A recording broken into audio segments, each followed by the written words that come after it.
Gadis ini hanyalah anak yang berumur 4 tahun, tapi sudah tahu cara memasak. Dia bernama Matilda. Ketika baru dilahirkan, orang tua Matilda sudah tak menyukainya, dan selalu membiarkannya di kursi belakang.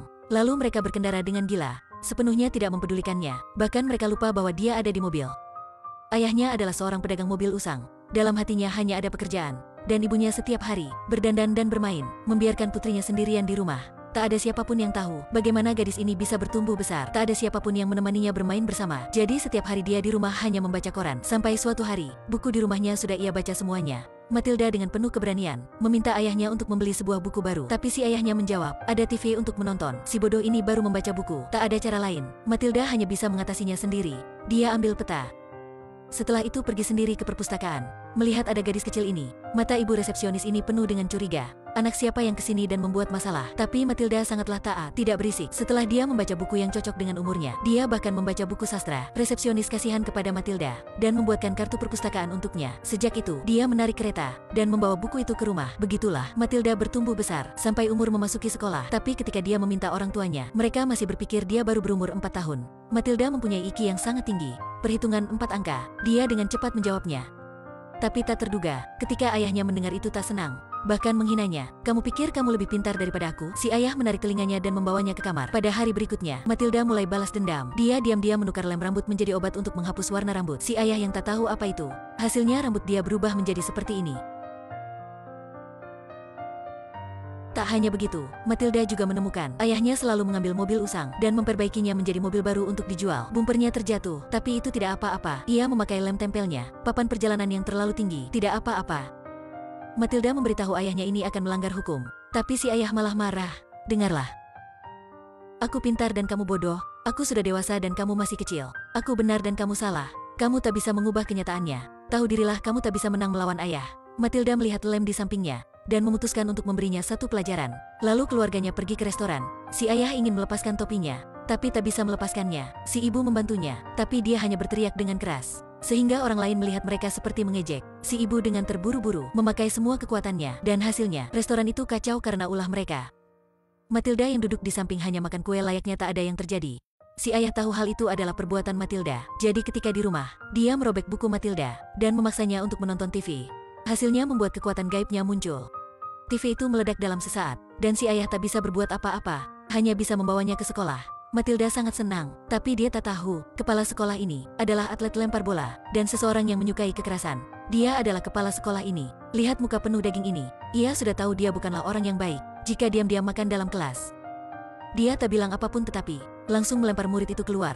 Melihat murid yang berambut tak cocok di matanya, dia akan pegang rambut murid itu dan digoyangkannya. Setelah itu dia melemparnya. Murid-murid sangatlah ketakutan. Untungnya, guru di sini sangatlah lemah lembut. Hari itu, ketika guru sedang mengajar dan bertanya suatu pertanyaan susah, 379 kali 13 sama dengan berapa? Setelah guru selesai bertanya, Matilda sudah menjawab, 4927. Guru itu tidak percaya dan baru coba menghitungnya. Tapi jawaban itu benar. Matilda sangatlah jenius. Belum sampai 6 tahun, dia sudah bisa mengerjakan soal latihan untuk kelas atas. Hal ini baginya hanyalah hal kecil. Setelah itu, guru datang ke ruangan kepala sekolah, harap bisa memberi izin Matilda untuk pindah ke kelas atas. Tapi dia tak menyetujuinya. Dia sangat membenci sesuatu yang jenius. Kenapa mereka akan dengar untuk sukses? Dan dia akan berupaya pada setiap langkah. Setelah itu, kepala sekolah ingin mengajari Matilda satu pelajaran. Dia tangkap gadis kecil ini dan mengkuncinya dalam ruangan yang penuh dengan paku. Untungnya guru itu menemukannya dan mengeluarkannya. Kepala sekolah sangatlah marah dan memegang tongkat. Melihat Matilda yang ketakutan, si wanita tua itu sangatlah puas. Setelah itu dia menuangkan air untuk dirinya. Dan murid-murid mentertawakannya. Guru juga tak bisa menahannya. Kepala sekolah merasa ada yang aneh. Melihat ke bawah dan menemukan, dia sangatlah marah. Menuduh hal ini dibuat oleh Matilda, tanpa tahu benar atau salah dan bagaimana dia mulai menghinanya. Matilda yang meskipun masih kecil, tapi memiliki sifat yang tak seperti anak kecil. Dia melihat gelas air itu. Gelas itu mulai bergerak. Waktu itu, gelas ditumpahkan oleh kekuatan gaib, dan cicak itu meloncat ke tubuh kepala sekolah. Dia takut sampai melompat-lompat. Murid-murid pun tertawa. Dengan susah dia mengusir cicak itu. Dia menuju ke arah Matilda untuk balas dendam. Tapi semuanya melihat, Matilda tak membuat apapun. Mereka tak tahu, inilah kekuatan gaib Matilda. Kekuatan untuk mengkontrol. Dia pernah dalam situasi dipenuhi rasa marah, meledakkan sebuah TV, yang pada awalnya, dia bisa memindahkan objek kecil. Berangsur-angsur, dia tak perlu memakai tangannya jika bisa makan. Setelahnya dia bisa membuat semuanya. Benda-benda di rumah dikontrol olehnya. Hanya perlu mengangkat tangannya, benda-benda itu dengan cepat kembali ke tempat semula. Sampai suatu hari, dia tidak sengaja mengetahui, guru sebenarnya adalah keponakan dari kepala sekolah. Waktu guru masih kecil, ibunya meninggal. Ayahnya membawanya ke kepala sekolah untuk minta merawatnya. Tapi kemudian, ayahnya juga meninggal. Kepala sekolah mengusirnya keluar, dan setelah itu menempati rumah yang besar. Setelah itu, Matilda memutuskan untuk membantu gurunya, untuk mendapat kembali apa yang seharusnya dimiliki gurunya. Dia tunggu sampai kepala sekolah itu keluar, dan diam-diam masuk ke rumah besar itu. Tak mudah untuk menemukan barang gurunya, tapi tak terduga, si kepala sekolah kembali. Tahu dalam rumahnya ada pencuri. Dia dengan cepat pergi ke dapur, tapi tak ada siapapun. Jadi akhirnya hanya ada si pencuri yang bersembunyi di bawah meja. Gadis kecil ini sedang mencuri barang, tapi dia berbeda dengan pencuri lainnya. Dia memakai kekuatan gaib untuk mencuri. Dia hanya dengan mudah mengangkat kepalanya. Boneka pun sudah sampai padanya. Setelah sukses, Matilda masih tak berhenti. Dia masih membuat hal lainnya. Rumah besar ini awalnya merupakan miliki gurunya, tetapi sudah ditempati oleh kepala sekolah. Dia memutuskan untuk mengatasi wanita tua ini. Pertama-tama adalah dengan membuat kursi itu bergerak, lalu membuat wanita ini terjatuh. Setelah itu dia mengkontrol listriknya. Dalam ruangan yang mulai gelap, kepala sekolah menemukan gambarnya terjatuh dan terbang ke arah pemanas. Selanjutnya, gambar ayah dari gurunya ke atas. Setelah itu mengantung di tempat lamanya. Jarum jam berputas dengan super cepat sampai ke jam 12 dan bel jam pun bergema. Malaikat pencabut nyawa sedang menangkap jiwa. Kemudian kepala sekolah diancam sampai ia pergi dan dengan cepat berangkat. Ketika akan mengemudi untuk melarikan diri, ia sudah mengambil barang yang dijatuhkan Matilda. Dia pernah melihat di sekolah barang ini.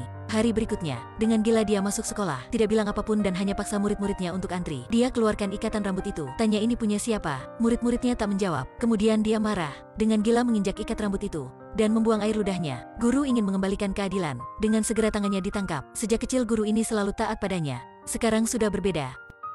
Dia langsung menangkap Matilda, meskipun tak memiliki bukti. Tapi dia yakin, Matilda adalah pelakunya. Pada waktu itu, Matilda mengkontrol kapur itu, meniru tulisan dari ayah gurunya, dan menulisnya di papan, "Jika tidak kembalikan harta untuk anakku, aku akan membawamu ke neraka." Kepala sekolah bingung, belum berhenti. Setelah menulis itu, penghapus papan tulis pun terbang menuju ke arah kepala sekolah. Dia dipukulinya sampai pingsan, tapi ketika terbangun, dia masih tak berubah dan masih ingin menangkap seorang anak.